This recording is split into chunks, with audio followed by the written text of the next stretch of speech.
Una bala perdida de noviembre de 2012 continúa provocando repercusiones casi 12 años más tarde. La semana pasada, aquel incidente desembocó en el pedido de desafuero del senador frente amplista Charles Carrera, planteado por la fiscal Silvia Porteiro, la renuncia de Carrera a su banca en la Cámara Alta y, por último, su renuncia también a su lugar en la lista del MPP al Senado para los próximos comicios.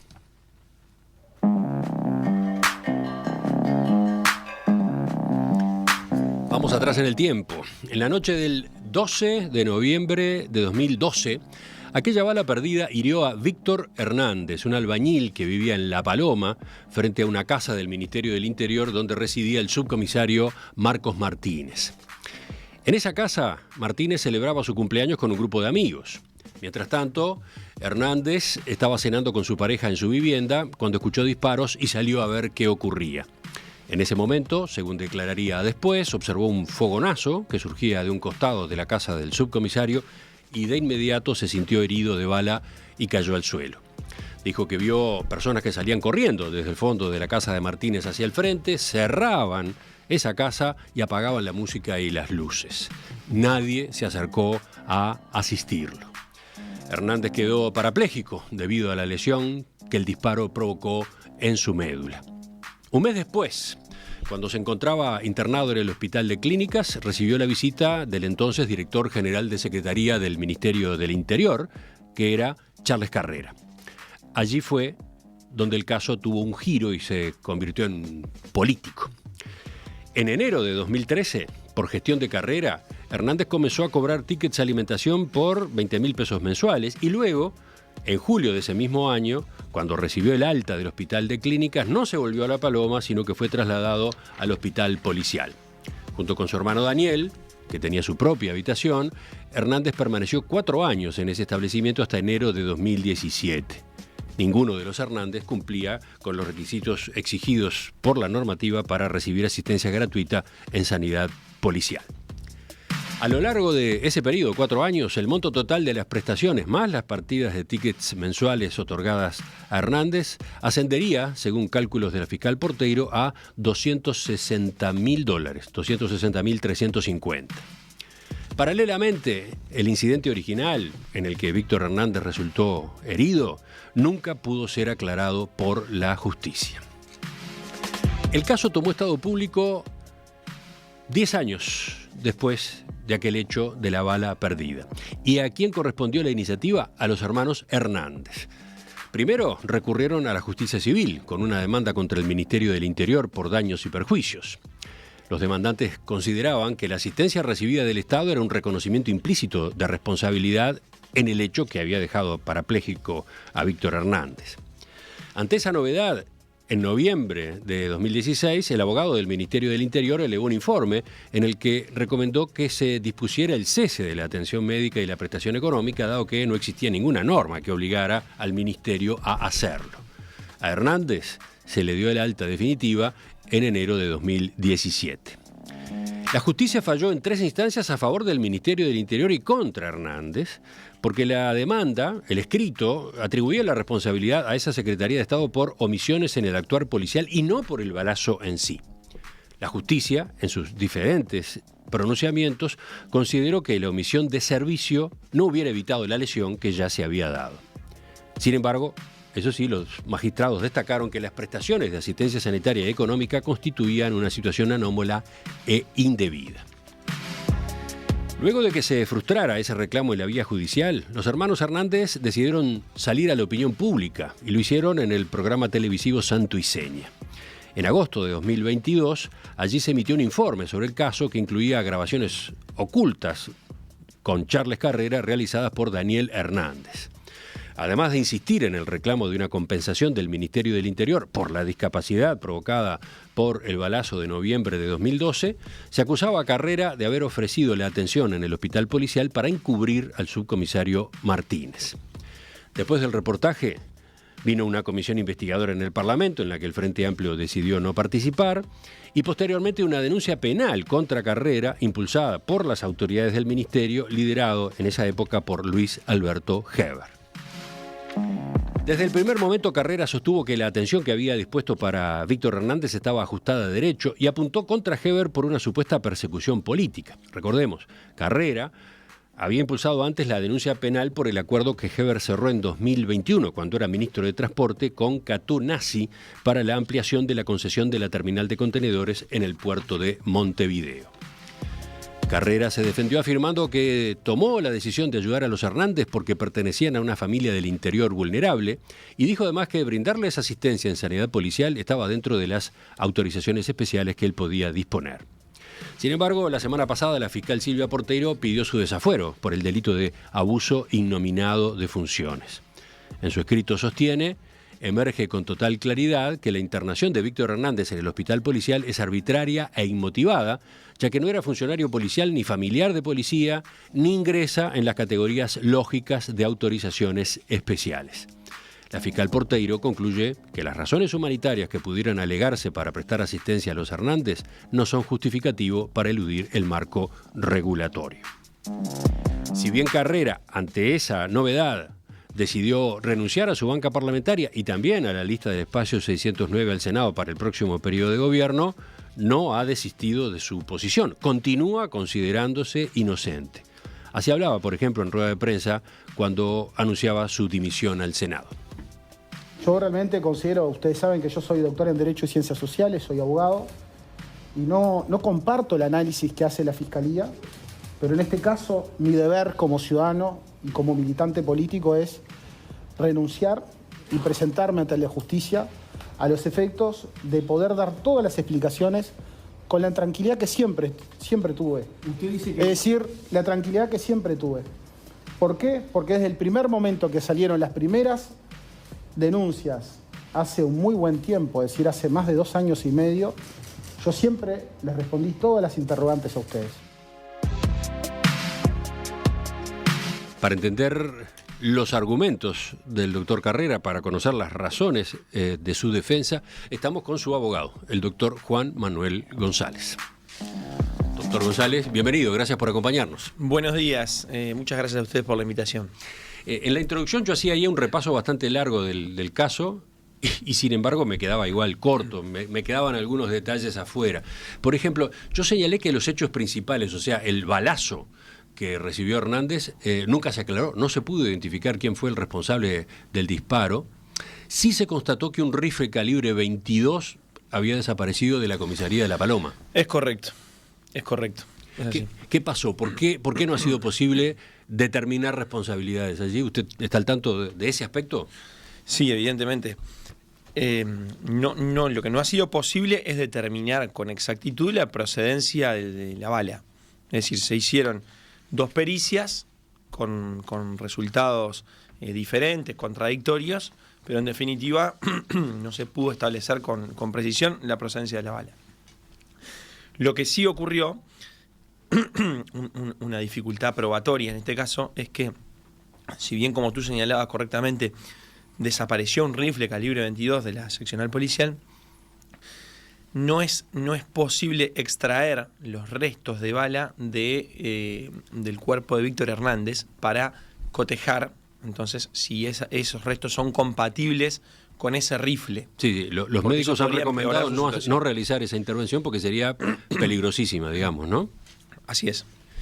Otro detalle importante, esta casa donde se celebraba la fiesta de cumpleaños aquella noche es una casa del Ministerio del Interior, allí se aloja habitualmente el comisario de La Paloma, en este caso vivía el subcomisario, y esto queda a su vez al lado de la comisaría, ¿no? Sí, la comisaría está en la esquina de esa calle. Lo otro que conviene añadir es cómo actuó la policía después de que se produjo la herida de Víctor Hernández, ¿no?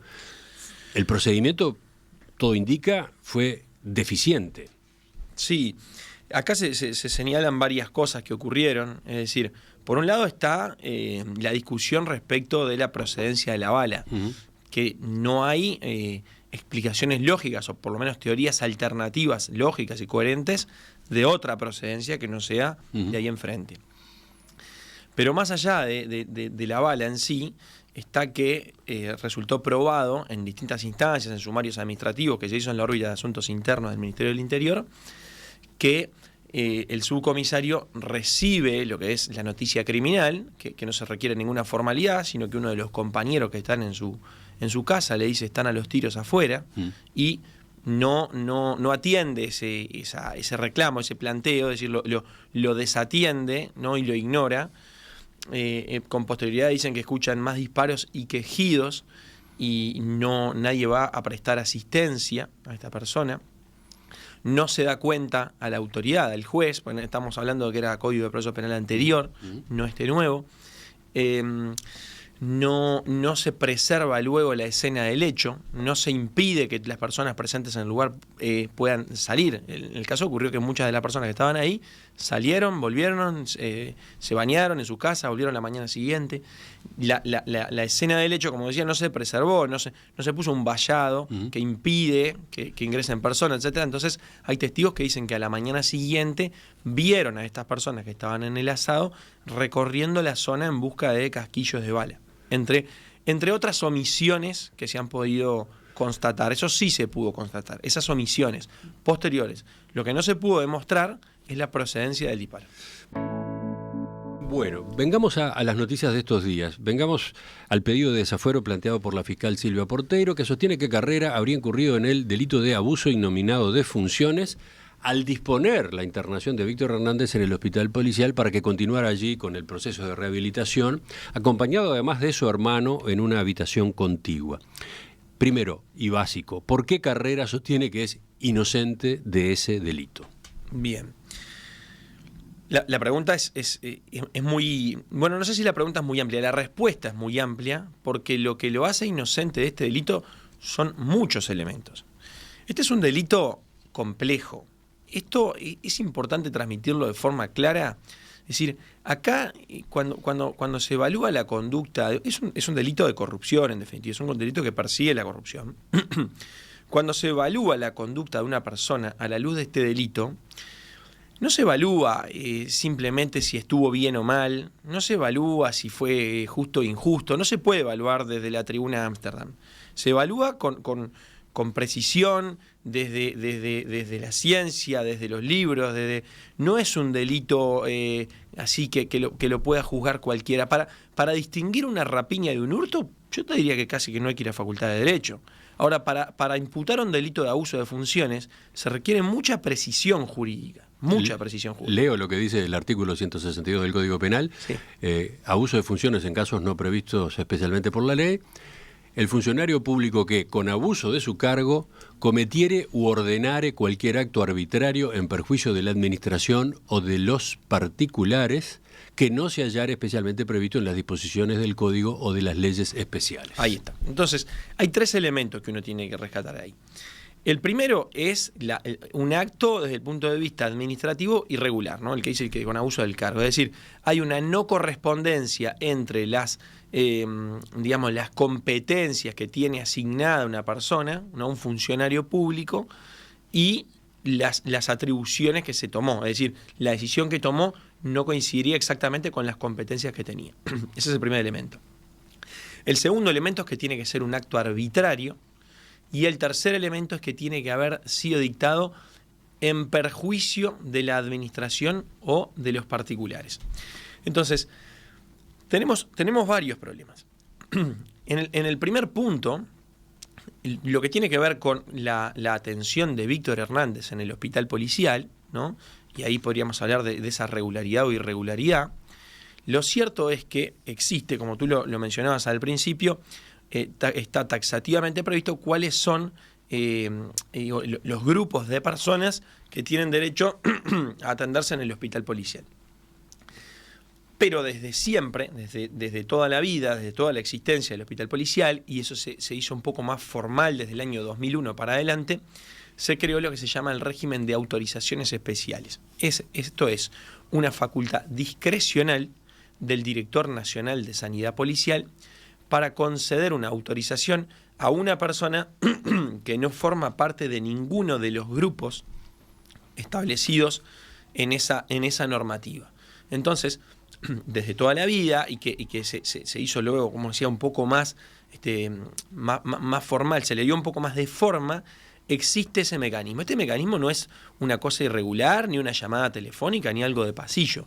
Es un formulario que se llama formulario de autorización especial, que tiene un número correlativo que hoy día va en los miles de personas, porque han declarado ya testigos que fueron directores nacionales de sanidad policial y subdirectores que al amparo de este mecanismo se entregaban unas 200 autorizaciones especiales por año, por motivos variados, por muchos motivos. Lo cierto es que en todos los casos de autorizaciones especiales son personas que no están dentro de los ítems de esa prohibición. En este caso lo que ocurrió, hay dos razones por las que ya lo de carrera se podría descartar ahí, en lo que tiene que ver con la atención en el hospital policial.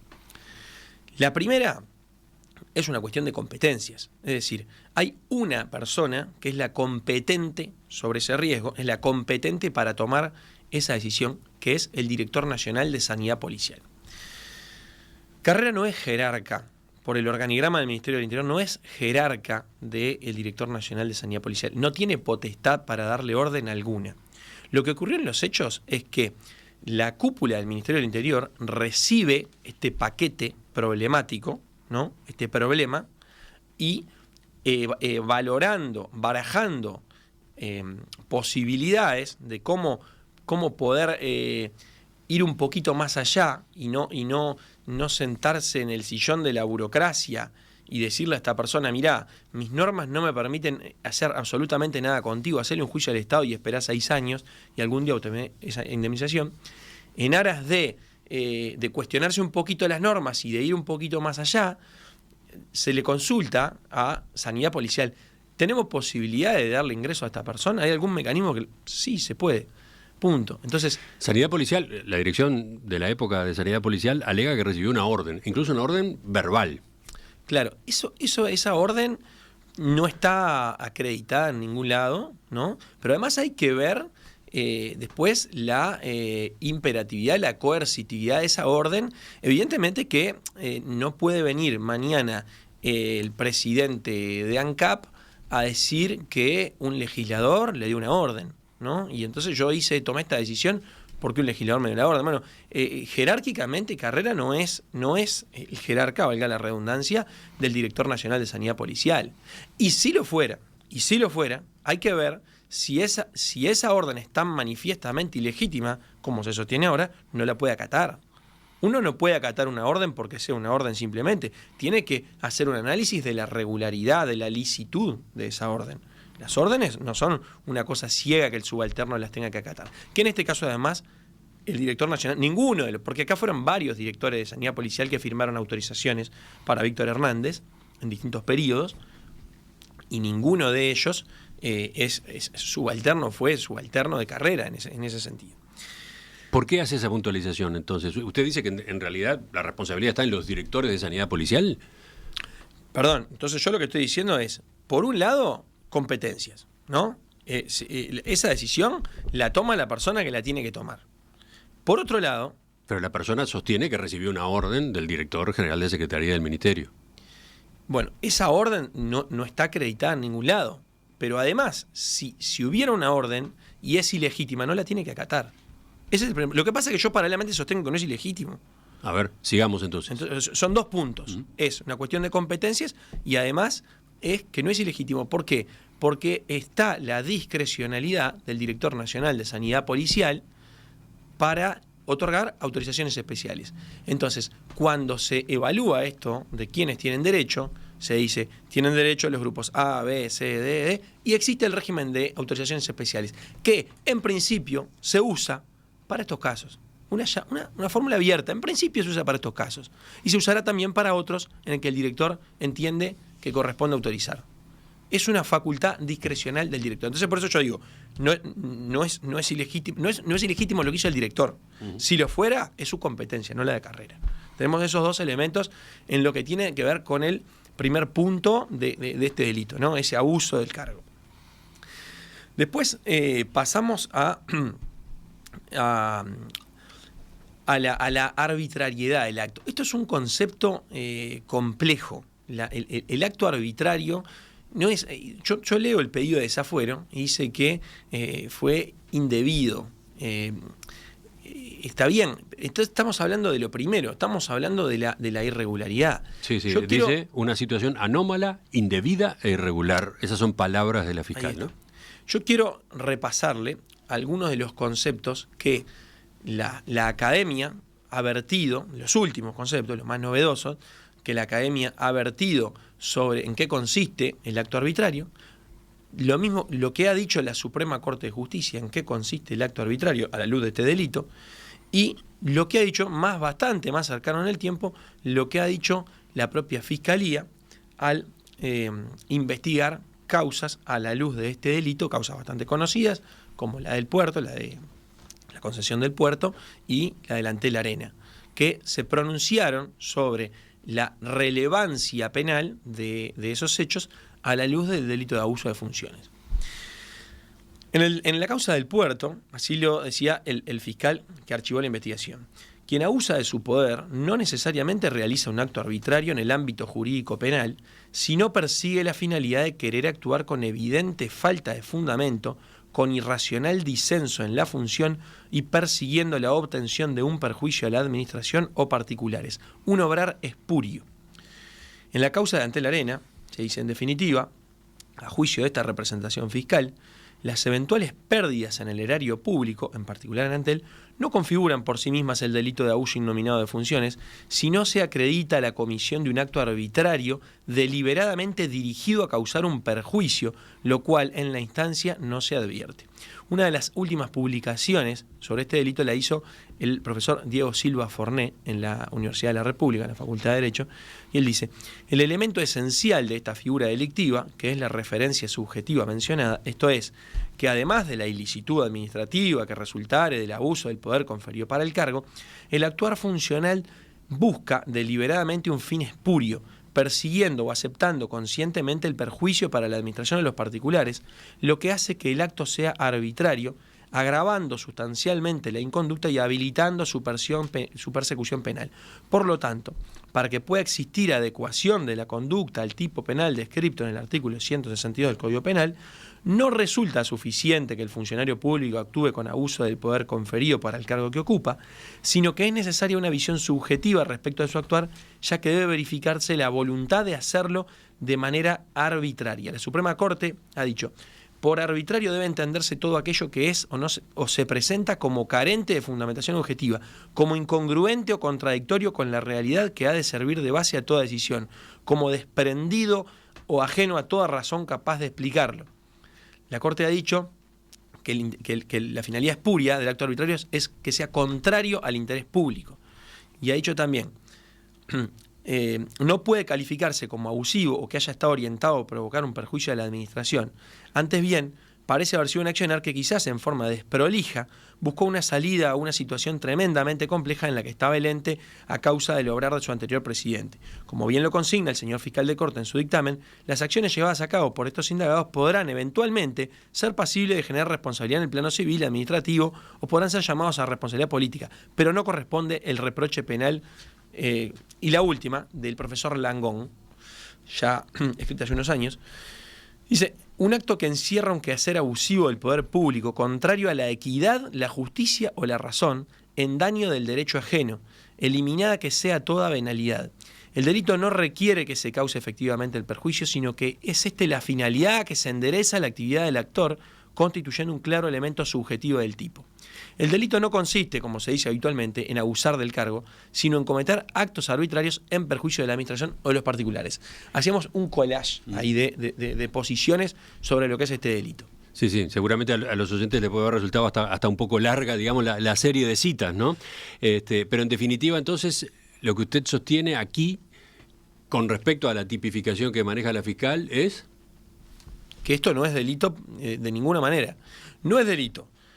En el caso de la parte irregular, tiene dos elementos, ¿no? Dos hechos. Uno, que es la atención en el hospital de la que hablábamos, y la otra es la entrega de tickets, de tickets de alimentación.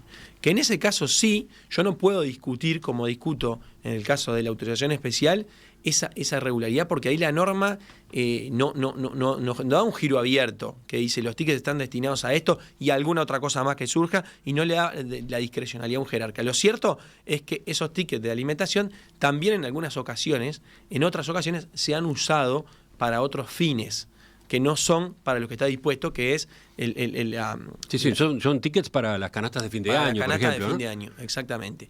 Y en este caso se había cotejado anteriormente que esos tickets se vencían ahí. Entonces también entendían que tenían que darles un uso. Pero ese punto le podemos discutir. Pasamos al siguiente. El acto arbitrario exige que sea un acto contrario al interés público, o, como decía uno de los pasajes que yo les decía, contrario a la equidad, contrario a la igualdad. Y este caso es todo lo contrario. En este caso se toma una decisión que tiene dos patas. La decisión tiene dos objetivos. El paquete que recibe la cúpula del Ministerio del Interior es el siguiente. Lo voy a decir en criollo. Tenemos un problema grande porque hay una persona atravesando una situación de salud muy, muy, muy compleja, con un pronóstico muy complejo, que necesita de atención en salud, de mucha atención en salud. Para eso necesita recursos y no los tiene. Y esa persona está así por culpa del Ministerio del Interior, culpa civil. ¿Me explico? En el sentido es por responsabilidad ulteriormente del Ministerio del Interior. Es decir, acá o bien la bala salió de la casa del comisario, o bien los funcionarios policiales fueron omisos en un montón de cosas, o bien las dos cosas juntas. Pero lo que no tenemos duda hoy, se pensaba en aquel entonces, lo que no tenemos duda hoy es que el Ministerio del Interior termina condenado civilmente a indemnizar a esta persona. Entonces se barajan alternativas, se reciben pedidos de instituciones sociales, ¿no? Y el SUR y como SERPAG, y además aparece en un momento a golpear la mesa la Institución Nacional de Derechos Humanos y dice: yo en mi ley orgánica, el artículo 24, me permite exigirle a instituciones del Estado que adopten medidas para mitigar los daños que están sufriendo algunas personas, ¿no? En este contexto. Y si ya se están sufriendo esos daños, para evitar que se sigan acrecentando. Así que ustedes tienen que tomar una medida. Y si no la toman, yo tengo una acción judicial. En esa mesa, entonces, con ese combo de información, ese paquete, el daño, la responsabilidad segura que le iba a caer a la administración unos años después y el pedido de la Institución Nacional de Derechos Humanos, se toma una decisión que tiene dos objetivos, dos patas.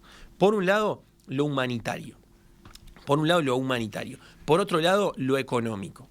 Lo humanitario, ¿qué es? Es decir, acá la cúpula del Ministerio del Interior puede tener la conducta más burócrata posible, ¿no? y apegarse a sus normas, a sus reglamentos, a su Excel de potestades, ¿no? Y decirle al señor Víctor Hernández: mire, Víctor Hernández, usted me da toda esta información y yo lo lamento mucho. Miro acá todo mi presupuesto y no tengo ningún renglón presupuestal que me diga este dinero está previsto para entregárselo a una persona que recibió un balazo de parte de un policía que está comiendo un asado con los amigos. Así que yo no le puedo dar nada. Y paralelamente miro la lista de los que pueden atenderse en el hospital policial. Ojo, se atendieron toda la vida un montón de personas que no están en esa lista. Pero yo ahora le voy a decir a usted que no. Y haga fisioterapia todos los días en el hospital de clínicas, que le están dando el alta y no tiene dónde quedarse. Fíjese dónde se queda. Consiga algún lugar para quedarse, para dormir en Montevideo. Y fíjese de qué come y de qué vive.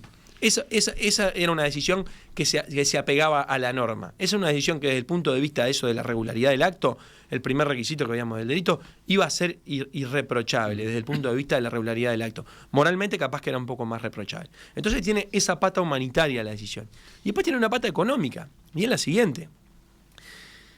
El escenario que hace que en el año 2013, cuando se toma esta decisión, se vislumbraba para el 2024, ¿no? El escenario que hoy nosotros tendríamos que estar viendo es una sentencia de condena en la órbita civil que dijera: la bala, se pudo probar que la bala salió de ahí, tal vez.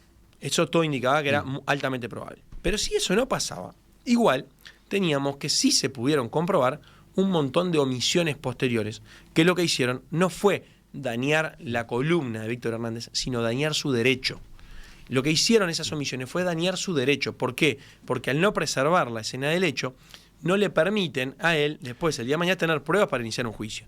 Y por eso es que terminó perdiendo su juicio, porque él lo plantea, así se lo dice la Suprema Corte. Usted me lo plantea una conexión entre las omisiones y la lesión en su médula, y no la hay.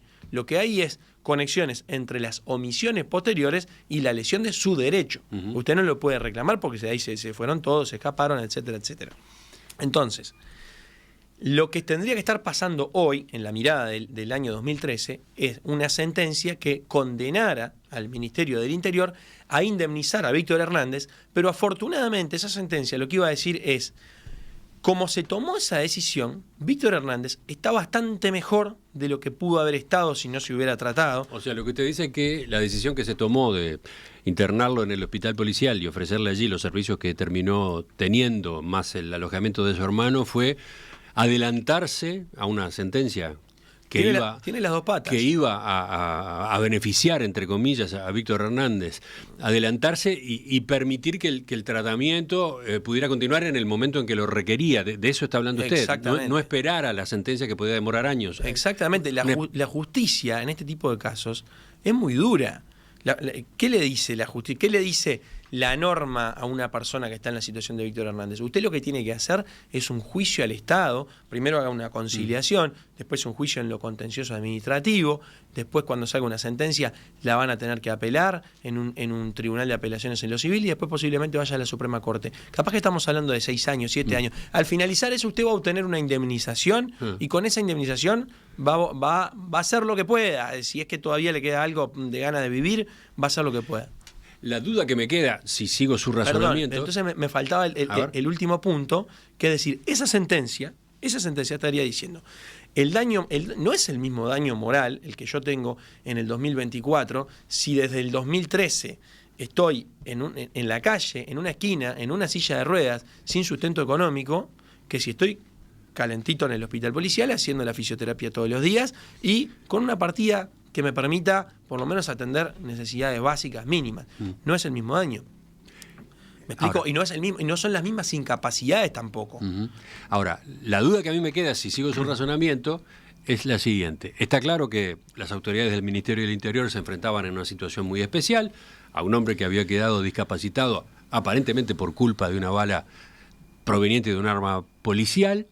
Se le terminaba la posibilidad de atención en el hospital de clínicas, en principio había que mandarlo de nuevo a su casa en Rocha.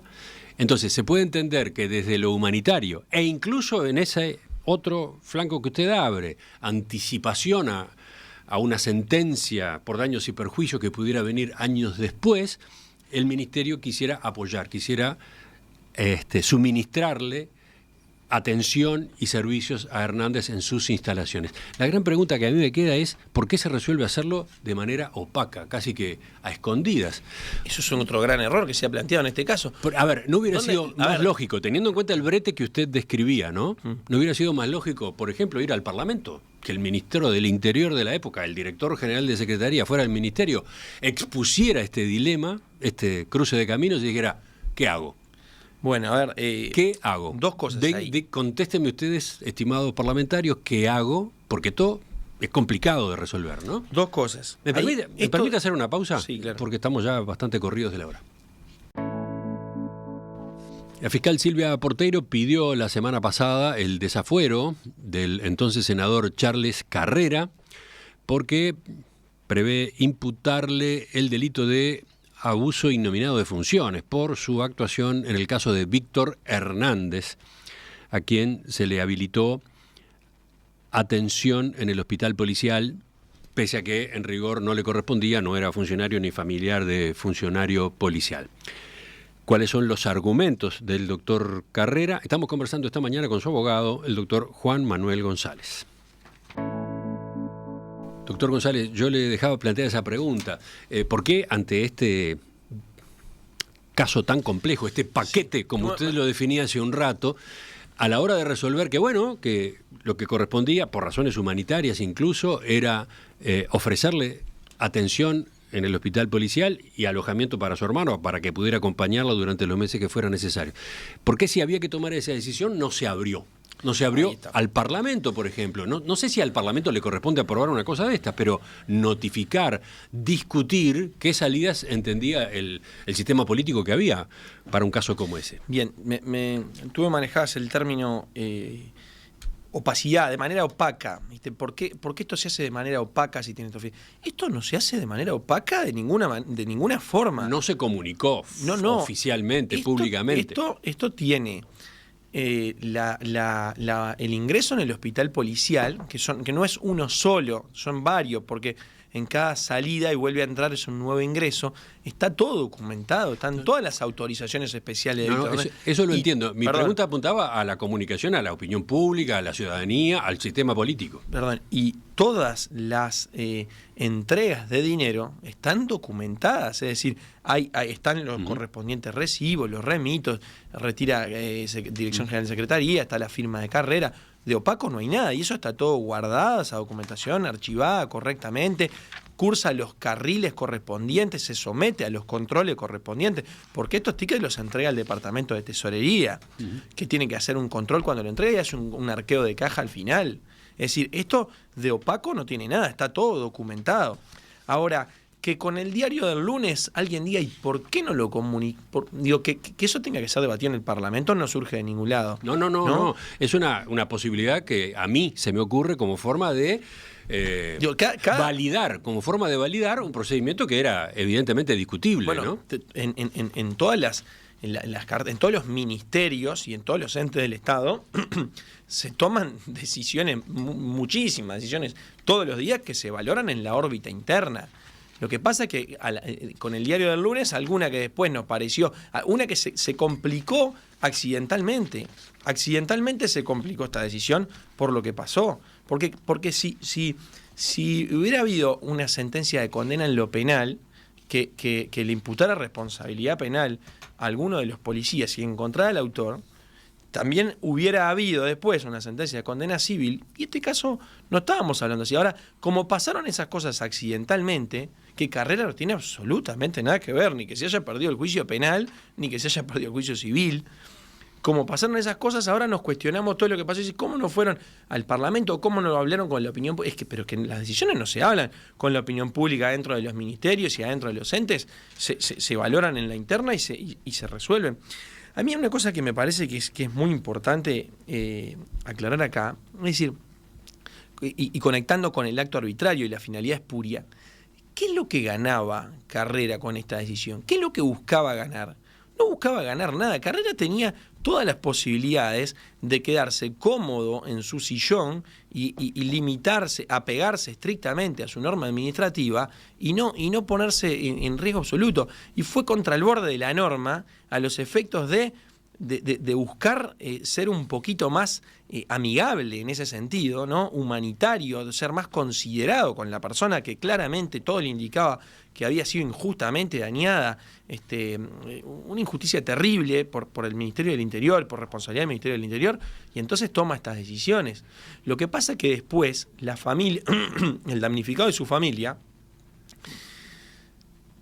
lógicamente ellos sufren un daño tremendo, absolutamente injusto, y no encuentran las respuestas, y a partir de ahí les parece que todos son enemigos y todos están conspirando. A ver, vayamos a fines del año 2016, cuando los hermanos Hernández deciden iniciar una demanda en la justicia civil contra el Ministerio del Interior por daños y perjuicios. Yo decía hace un rato, consideraban que justamente la asistencia recibida del Estado hasta ese momento era un reconocimiento implícito de responsabilidad en el hecho inicial, en el hecho principal, el que había dejado parapléjico a Víctor Hernández. Ante esa novedad, el Ministerio del Interior termina disponiendo el cese de los servicios. El abogado del Ministerio del Interior eleva un informe en el que recomienda disponer el cese de la atención médica y la prestación económica, dado que no existía ninguna norma que obligara a la cartera a hacerlo. Y efectivamente a Hernández se le termina dando el alta en enero de 2017. ¿Cómo se explica esto? Bien, eso es así. los Hernández promueven el juicio civil y dicen, yo tengo pruebas de que la bala salió de ahí, que por lo tanto es responsable el Ministerio del Interior. Si no es por la bala, tengo pruebas de todas las omisiones posteriores, que se extravió el rifle, que no fueron a preservar la escena del hecho, que no dieron cuenta a la autoridad, etcétera, etcétera. Y si te falta algo para convencerte, señor juez, me están dando atención en el hospital policial y me están dando tickets. Eso es lo que dice Hernández en su demanda. Al contestar la demanda, el departamento jurídico del Ministerio del Interior, que no actúa a órdenes de carrera, contesta la demanda y dice, usted está de mala fe, señor, porque nosotros, mientras se esclarece esto y mientras la justicia penal actúa, y investiga y consigue una pericia que indique esto, le estamos dando de momento una ayuda humanitaria de buena fe, con profunda empatía, con profunda solidaridad, de forma altruista, etcétera, etcétera, etcétera. Entonces, el abogado que contesta la demanda hace un informe en la interna de la administración, donde a su jerarca, directora del departamento jurídico, y dice, yo sugiero que esto se corte, porque de lo contrario está siendo utilizado como un argumento para fundar más aún la responsabilidad del ministerio. Entonces disponen, sí, que se corte. Nadie le consulta carrera, nadie consulta nada, eso funciona así, está el departamento jurídico que toma esa decisión. De vuelta, acá tenemos contradicciones extrañas, ¿no? Porque en la explicación que usted daba de lo que se dispuso por orden de carrera en cuanto a atención a Víctor Hernández, estaba implícita la admisión de responsabilidad de parte del Ministerio del Interior. Y luego hay un abogado y un departamento jurídico del Ministerio que dice que hay que cortar esa asistencia porque se está dando argumentos a quien entiende que hubo responsabilidad del Ministerio del Interior. Bueno, lo que pasa es que esa contrariedad no es sería una contrariedad si lo hace la misma persona. Lo hacen personas diferentes. ¿Me explico? O sea, una cosa es lo que hace el departamento jurídico del Ministerio del Interior. Continúa en esa línea, ¿no? Todo ese juicio continúa en esa línea, presenta los alegatos allá como en el año 2021, sobre noviembre de 2021, y remarca esto fue altruista, de buena fe, hecho de forma humanitaria, etcétera, etcétera, etcétera, etcétera. Y 3 meses después está presentada una denuncia penal porque acá hubo un delito de abuso de funciones que exige un acto arbitrario, que el acto arbitrario tiene un fin espurio. ¿Pero cómo si ese espurio es altruista? Es imposible. A ver, vamos a parar acá porque capaz que el oyente se perdió. Contradictorio. En el transcurrir de estos años, en el periodo que estamos recorriendo, hubo un cambio de gobierno en el medio. Sí. A eso alude. No, yo no es que... Bueno, eso ocurrió en el medio, sí, claro. Pero es la misma administración la que está sosteniendo una cosa en la vía civil y otra cosa en la vía penal. Pero cosas absolutamente incompatibles. Yo no puedo sostener al mismo tiempo que una decisión configura un abuso de funciones, que el abuso de funciones requiere un acto arbitrario que tiene que tener un fin espurio, contrario a la justicia, a la equidad, y al mismo tiempo decir que esto es altruista, humanitario, de buena fe, es absolutamente incoherente, incompatible. De todos modos, sí, el Departamento Jurídico del Ministerio del Interior había sostenido que la atención que se le estaba brindando a Víctor Hernández y a su hermano no encuadraba dentro de la normativa. Ahí está, ese es un punto que me interesaba señalar. Ahora, hay un montón de personas que hacen fila para sostener que esto es ilícito, que configura un delito de abuso de funciones, sin detenerse en qué consiste el delito de abuso de funciones, pero todos dicen que esto es un delito. Ahora, yo me pregunto, en el medio, desde el 2013 para acá, conocedores de esta situación, hay una lista enorme de personas, de las cuales en su gran mayoría son funcionarios públicos, y los funcionarios públicos, muchos de ellos y en diferentes medidas, todos tienen obligación de denunciar delitos. Y existe el delito de omisión de denunciar delitos. Entonces, si era tan claro que eso era tan irregular y tan espurio, no alcanzaba con decir no corresponde la atención. Alcanzaba a decir esto es un delito, esta decisión es un delito, y nadie la denunció. Y la diferencia, y tú lo marcabas recién de decir, ese funcionario, ese abogado informó. Yo aconsejo que se termine porque no está incluido, el Ministerio no está obligado a dar esta atención porque no está incluido dentro de... Que uno no esté incluido dentro de la lista, a que eso sea un delito, la diferencia es un abismo. Entre que no está incluido y que sea un delito, es un abismo. Vamos a remarcar este punto. El derecho penal es de última ratio, es subsidiario, ¿no? Y dentro de cada bien jurídico que protege, selecciona simplemente algunas conductas que le interesan. No cualquier ataque a tu propiedad, Emiliano, le interesa al derecho penal. Si a vos te incumplen un contrato acá en la radio y te dejan debiendo 300.000 pesos, eso al derecho penal no le interesa. Si te incumple el inquilino que le alquilás eso al derecho penal no le interesa. No le interesa. Sin embargo, si vas en el ómnibus por 18 de julio y una persona te saca 200 pesos del bolsillo, eso sí le interesa al derecho penal y dice, esto es hurto. Entonces, no todo lo que puede apartarse del correcto funcionamiento de la administración pública, correcto, vamos a agarrarlo entre pinzas, porque correcto es conforme a la normativa que en un momento determinado, con una realidad determinada, se adoptó. No todo lo que no encaja exactamente en la previsión de la norma administrativa es para el derecho penal. La inmensa mayoría de las cosas no son para el derecho penal. Esa es la razón por la que todos los años el Tribunal de lo Contencioso Administrativo anula cientos y cientos de resoluciones de distintos ámbitos de la administración. Y a nadie se le ocurre decir que eso fue un delito. No, fue una decisión adoptada con desviación, exceso, abuso de poder. Y sin embargo eso no es un delito. El Tribunal de Cuentas todos los años observa cientos de miles de gastos, porque se incurrió en gastos que la normativa presupuestal no decía que se podía gastar en eso. Bien, y eso no pasa a la Fiscalía, eso no son delitos, eso no es un delito de abuso de funciones, porque se destinó el dinero con fines lícitos. Un último punto, por lo menos, de los varios que me van quedando a mí, es lo que ocurrió en el programa Santuiseña, en agosto de 2022, cuando los hermanos Hernández hacen el planteo público de todo este caso.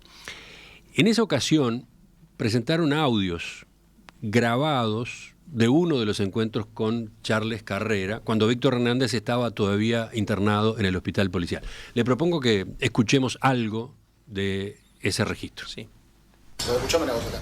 ¿Vos si estás nervioso? No, yo no estoy nervioso. Te vas de acá tranquilamente y no me jodas más. Pero yo le llamé a tu madre para ver si le puedo dar una mano. Porque a mí no me interesan los canales, no me interesa el Partido Nacional, me parece el Partido Colorado, no me interesa Nacho Álvarez y te vas a cagar. Porque si estás nervioso te mando a cagar, hermano. Y disculpame que lo digas esto delante de tu madre. Porque yo llamé acá para ver si le puedo dar una mano, porque a mí me interesa lo humano. Lo demás no me interesa. A mí también yo no estoy nervioso. Así que vos, mirá, ubicate y tratá de hablar clarito y bajito. Porque yo la llamé a tu madre acá, porque a mí no me gusta la injusticia. Si podemos dar una mano, dame una mano. Porque escuchame una cosa acá. Si nosotros no tuviéramos interés, los hubiéramos dejado en la calle cuando ustedes se fueron a clínicas. ¿Dónde está? Sí, pero fue por muchas presiones y muchas cosas que uno dijo. ¿Pero presiones de qué? Y hablé con un diputado que me insultó, Pero loco, pero te sacamos, pero loco, te hubiéramos dejado en la calle, ¿qué te venía acá a hacer el loco conmigo? Yo no, ¿cómo voy a ser el loco? Estoy hablando. Pero vos, ¿quién te está dando una mano con los tickets y con todo? Están recibiendo la mejor atención. ¿Qué te venía a venir de atrevido acá conmigo? Yo no estoy hablando. Vos ubicate vos. Yo no te estoy faltando respeto, estoy hablando bien. Bien. ¿Qué es esto? ¿Qué fue esto? Esto es así. Impacta el tipo de intercambio, ¿no? La forma en la que el doctor Carrera se dirige a los hermanos Hernández y en especial a Víctor Hernández, ¿no? Sí, yo creo que es un intercambio en términos que suena bastante real, ¿no? Y en lenguaje real. Esto es así. Esto es... la cúpula del Ministerio del Interior recibe ese gran problema, ese gran paquete. Entonces... toman una decisión que, como yo te decía hoy, lejos de estar en la cómoda de su norma administrativa, van contra el borde de la norma, ¿no? Y van a exponerse a cuestionamientos, ¿no? Para efectos de no dejarla a esta persona echada a su suerte, porque el sistema de justicia, y esto no lo digo yo, el sistema de justicia es un poco selecto, no cualquiera accede al sistema de justicia, no cualquiera accede con efectividad y con eficacia al sistema de justicia, y en este tipo de casos es terrible. El sistema de justicia le decía, usted espere 6, 7 años y un día obtenga una indemnización. Entonces, se hace el esfuerzo de buscarle una salida, de buscar una excepción. ¿Qué es lo que ganaba Charles Carrera? Se han sostenido muchas teorías que ninguna tiene ningún sustento. Se han sostenido que buscaba encubrirlo. Bueno, ahí está. Las dudas que se han planteado vamos a razonarlo juntos. A partir de intercambios como este y otros, es que en realidad el doctor Carrera había dispuesto la ayuda a los Hernández para comprar su silencio con respecto al episodio original, la bala perdida, Los propios Hernández han planteado ese argumento, que se estaba procurando encubrir al subcomisario de La Paloma. ¿Qué es lo que les pide Carrera? ¿Qué es lo que les pide a ellos? Cuando dicen, les compró... Eso tendría lógica si alguien dijera, miren muchachos, yo les doy atención al hospital policial y les doy estos tickets, pero ustedes tienen prohibido que esto algún día se entere a alguien y prohibido hacer un juicio. Lejos de eso, contrariamente a eso, en esta misma grabación que tú reproducías recién, hay una parte que le falta a esa grabación, que Carrera le dice, muchachos, ustedes lo que tienen que hacer es ir a ver a un abogado y hacer un juicio. Porque ¿qué pasa? Los Hernández, en realidad, empiezan a hacer ruido, entre comillas, y lo amenazan a Carrera con que van a ir a todos los medios y van a hablar con un diputado, etcétera. Y Carrera dice, pero estás totalmente equivocado, loco. Habla con quien quieras, hacé con quien quieras. Yo te estoy dando una mano, que no estoy obligado a dártela. Si quiero no te la doy. Te estoy dando una mano porque me dan lástima. Y entonces esta persona que está muy dolida, con mucha razón dolida, pero que no termina de enfocar bien el problema. Este audio se difunde cuando habían fracasado las instancias de la justicia. Este audio ocurre cuando ellos estaban aún internados en el hospital policial y el juicio penal avanzaba sin resultados muy fructíferos. Y entonces esta gente que no terminaba de enfocar los problemas desde el punto de vista jurídico, ¿no? Y entender que si no avanza el proceso penal en Rocha, eso no tiene absolutamente nada que ver con Charles Carrera, ¿no? Y el Ministerio del Interior no puede darle la indemnización que le va a condenar la justicia. No puede, tenés que hacer un juicio para que la justicia le condene al Ministerio del Interior a pagar una suma. Carrera no puede hacer nada. Entonces Carrera lo que hace es decirle, estás equivocado, yo te estoy dando una mano que no estoy obligado a dártela. Si yo quiero no te doy nada. Y Carrera no les pide nada a cambio. ¿Por qué es el encubrimiento? ¿Qué es lo que él, primero, qué es lo que él buscaba encubrir? ¿Desde cuándo suponemos que cualquier cosa que haga un funcionario de cualquier lugar de la administración, que es una cosa absolutamente personal, compromete al jerarca? Pero el día de mañana hay un funcionario del Ministerio de Transporte que abusa sexualmente a una compañera y estamos pensando que el ministro va a buscar tapar eso. No, eso no tiene es que no tiene ninguna lógica. El gobernante da su credibilidad, la basa en función de decir, de los hechos que yo conozco, las garantías que doy, voy a tomar medidas. Ahora, no te puede dar una garantía de que todos los funcionarios en una escala para abajo son todas unas personas honestas, probas, que no van a tener en un asado con amigos hacer una cosa de este tipo, una aberración de este tipo. Entonces, a Carrera, que al Ministerio del Interior le digan, mirá, ocurrió esto con un funcionario tuyo y termina siendo responsable del Ministerio del Interior. Y bueno, perfecto, ¿qué vamos a hacer? Si es responsable, es responsable. Entonces, ¿qué es lo que él está buscando encubrir? Pero además, ¿qué es lo que cómo condiciona él lo que les da a un posible encubrimiento? Y además, ¿qué es lo que él gana por tenerlos ahí? Porque en algún momento yo escuché a los Hernández que dicen, porque de esa manera él nos tenía ahí, lograba tapar todo. ¿Qué es lo que lograba tapar y qué es lo que hubiera podido no tapar, lo que no hubiera podido tapar si no los tenía internados ahí? Son todas teorías que tropiezan por sí solas, no tienen ningún fundamento, ninguna aplicación. Otra teoría que se ha sostenido por ahí, entre tantas, es que Carrera les buscó recomendar a un abogado que les perjudicara el derecho. Porque como no tenían recursos para un abogado, Carrera le dice, vayan a YELSUR, y el sur les va a prestar un servicio jurídico. Y hay un abogado que empezó a trabajar en el caso, que finalmente no siguió. Y entonces los Hernández después dicen, no, nos recomendó un abogado que no hizo nada, que durante no sé cuánto tiempo no hizo nada. Entonces, así como nos buscó un abogado para ver si nos perjudicaba nuestro derecho. Y también escuché otra voz por ahí que decía, tenemos adentro del Ministerio del Interior, adentro del Estado, trabajando a una persona que incita a particulares a que le hagan un juicio al Estado. Eso no puede ser. Entonces, o incita a que le hagan un juicio al Estado o recomienda un abogado que perjudique el derecho. Pero todas las teorías no entran. Hay muchos puntos que tendrían que estar en esta entrevista que se va alargando, pero vayamos a lo formal, a la parte formal. Uno, no hay una resolución escrita del doctor Charles Carrera, de la cúpula del Ministerio de Interior, disponiendo aquella atención y aquellos servicios a los hermanos Hernández en el hospital policial. Dos, para que fuera posible la atención se le asigna un grado policial a esta persona, a la víctima. ¿Qué dice usted de esas dos objeciones? Bien, la primera, que tú decías no hay una resolución de Carrera, es que no tendría que haber ninguna resolución de Carrera genérica que dijera este es el plan de acción y lo que vamos a tomar. Es una decisión de la cúpula del Ministerio del Interior pero que en definitiva es una batería de medidas, son 2 medidas en concreto, y esas 2 medidas sí están formalmente recogidas. Por ahí no hay una única resolución que las nuclee y que diga, visto esta situación y considerando resultados vamos a disponer esto. No, pero las medidas están formalmente adoptadas, formalmente recogidas. Ese es un destaque que hace la fiscal, ¿no? Y hay un punto más. Que no más. existe esa resolución. Y hay un punto más.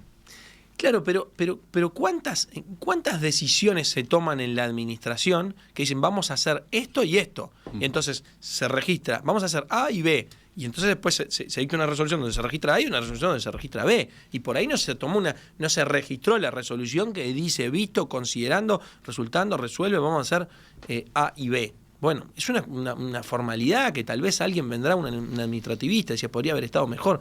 Sí, pero además, la pregunta en cuanto a por qué Carrera lo tomó, no, o sea, esto es en la cúpula del Ministerio del Interior. El segundo punto es, en lo formal, en la creación del cargo. Esto es así. En sanidad policial, los usuarios pagan un ticket por los servicios del hospital que utilizan. ¿Pagan por mes 4% de su retribución? Pagan un porcentaje de su retribución, pero eso no es a lo que yo apuntaba. A ver. Pagan un ticket por la utilización efectiva, en concreta, de los servicios como usuarios del hospital. Ese ticket tiene un valor en función de cuál es el rango de funcionario. Entonces, está la categoría de sargento y está la categoría de oficial. Esos tickets tienen distinto valor, no pagan el mismo precio todos. Cuando se le da ingreso a una persona en el hospital policial, como los que son funcionarios, son usuarios, el sistema ya los tiene grabados, ya sabe qué rango tienen y por ende donde dice cargo les pone su cargo y les cobran un ticket o el otro. Con el tema de las autorizaciones especiales, lo que ocurre es que se dan autorizaciones especiales justamente a no usuarios. Y por lo tanto esos no usuarios no están registrados y por lo tanto no tienen un cargo. Como no tienen un cargo, el formulario de autorización especial tiene que tener una mención en donde dice cargo. La verdad que la fórmula no es del todo feliz, porque no debería ser cargo, debería ser valor del ticket, ¿no? Tienen una mención ahí que eso es un mensaje para el funcionario después que tiene que cobrar el ticket. Ese formulario donde dice cargo, el sentido que tiene es darle el mensaje al funcionario que después va a cobrar el ticket, el funcionario de tesorería que va a cobrar el ticket.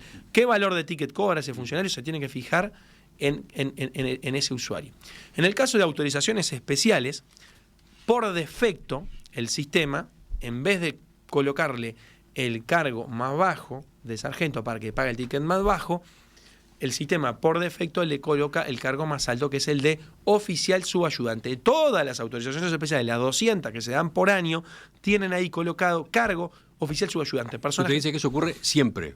Que ese es el procedimiento habitual en los casos de autorizaciones especiales. Exacto. Y le voy a dar un ejemplo. No se crean cargos. No se crea ningún cargo de nada. Eso es la forma de especificar qué tipo de ticket va a pagar la persona. Simplemente eso. Es un dato para especificar el valor del ticket que va a pagar esa persona. Hay un dato que a mí me resulta muy elocuente, muy fuerte. Es cuando se atendió en el hospital policial el entonces ministro Bonomi, se atendió con una autorización especial y su formulario, pese a ser ministro del Ministerio del Interior, su formulario decía cargo oficial subayudante. A Bonomi. Entonces, a Bonomi también se le estaba creando un cargo de oficial subayudante siendo el ministro. Es una cosa que no tiene ningún sentido, ningún sustento. Doctor González, creo que lo básico lo hemos ido recorriendo a lo largo de esta entrevista. Quiero preguntarle lo último. En esta causa en la que la fiscal Porteiro procura imputar a Carrera, no se incluyen otras denuncias que han estado en juego en los últimos tiempos en cuanto a que otras personas que tampoco cumplían con los requisitos para atenderse en el hospital policial sí tuvieron acceso a ellos, entre ellos el propio Carrera, ¿no? Recordemos, el Ministerio del Interior presentó una demanda civil contra Carrera, contra el ex encargado de prensa del Ministerio del Interior en la gestión Bonomi, Fernando Gil, contra la diputada Susana Pereira, viuda de Bonomi. Se les reclama que paguen por el uso que hicieron de servicios de sanidad policial.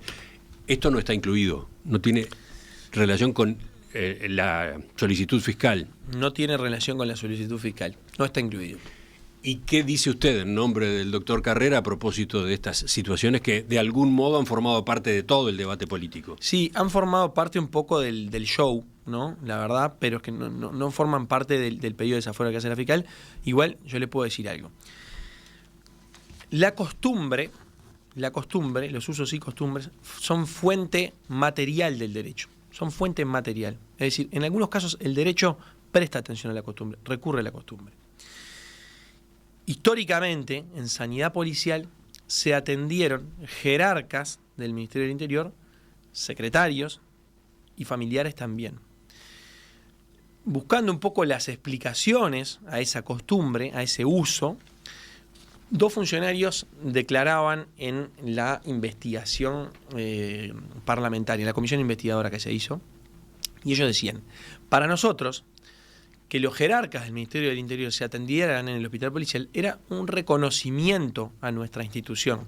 Es decir, nosotros queríamos, como entendíamos que teníamos a los mejores médicos, que teníamos un buen servicio, queríamos que las autoridades se atendieran en el Ministerio. Y decía, es como de orden. Él daba este ejemplo. Decía, yo no creo que el gerente general de Médica Uruguaya se atienda en el CASMU o en la Española. Es decir, lo que corresponde y lo que estaba bien y lo que nosotros queríamos, y lo que siempre se hizo así, un funcionario, un ex funcionario que fue a declarar, es que las autoridades se atendieran ahí. Por eso se atendieron ahí toda la vida altos cargos del Ministerio del Interior y también familiares, entre otros el expresidente de la calle Herrera, entre otros el que era viceministro de Stirling, algunos que fueron nombrando por ahí, seguro un sinfín más. Pero ¿qué pasa con el cumplimiento de las obligaciones de los funcionarios policiales que se atienden en el hospital policial? Me refiero al pago de un porcentaje de su salario, me refiero al pago de los tickets, etcétera. ¿Qué pasaba en estos casos que ahora han estado en el tapete? El pago de los tickets, por lo que yo explicaba en el punto anterior, bueno, yo no puedo afirmar que siempre se hizo. Entiendo que sí, que esas personas le dan un formulario de autorización especial y cuando pasan por farmacia le cobran un ticket y cuando pasan a hacerse un estudio le cobran un ticket y lo paga.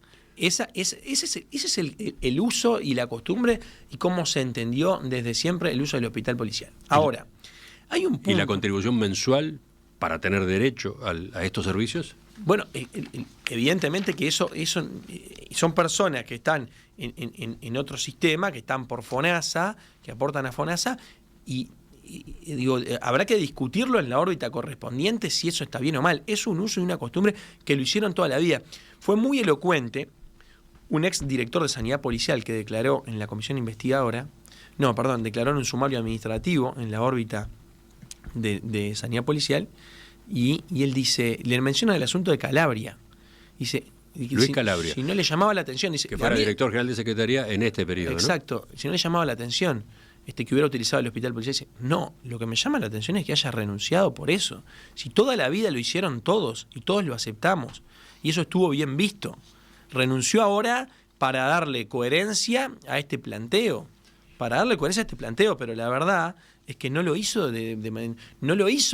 a conciencia de una irregularidad, porque el mensaje que le llega a los jerarcas o que le fue llegando toda la vida es, acá se pueden atender, atiéndanse. La norma escrita, capaz que nadie la consultó porque no estaba, pero eso fue lo que hicieron toda la vida y por lo que todos se atendieron. Pero hay un punto más en lo que se plantea en este show, está la atención de la señora Andrea Epifanio, que fue entonces pareja de Carrera. Y además de todos estos argumentos, además de todos estos elementos, lo que nadie repara ahí en el medio es en encontrar algún elemento que diga que Carrera dio una orden que la atendieran, porque al final no deja de ser una persona X que sin tener que ser de derecho usuario le dieron una autorización especial y se atendió, una cosa muy mínima, ¿no? Pero nadie se detiene un segundo a decir, lo ordenó Carrera, pero ¿y de dónde lo ordenó? No hay nadie que diga, a mí me llamó Carrera, no hay nada por escrito. Y entonces, con el primero que hay que ir a hablar es con el funcionario. ¿Por qué se está atendiendo esta mujer acá? Pero yo quiero rescatar ahí, resaltar que el ensañamiento a veces no permite detenerse en los pasos más elementales. ¿A quién quiere preguntarle si una persona que no tiene derecho se está atendiendo ahí? Al funcionario que le está dando el ingreso. ¿Por qué le estás dando el ingreso? Y no concluir necesariamente que mirá todos los que metió Carrera en el hospital policial. ¿Y Carrera a quién le dio la autorización? ¿A quién le dio la orden? A nadie. Nadie dice, a mí Carrera me dijo que atendieran a Andrea Epifanio. Doctor Juan Manuel González, abogado penalista, investigador, docente aspirante de Derecho Penal, representante del doctor Charles Carrera en este caso, que ahora lo tiene como particular protagonista en la medida que, bueno, ha estado el pedido de desafuero, la renuncia de Carrera a sus fueros y la continuación de las actuaciones judiciales. Le agradezco que nos haya acompañado esta mañana con estas respuestas. Muchas gracias a ustedes por la invitación.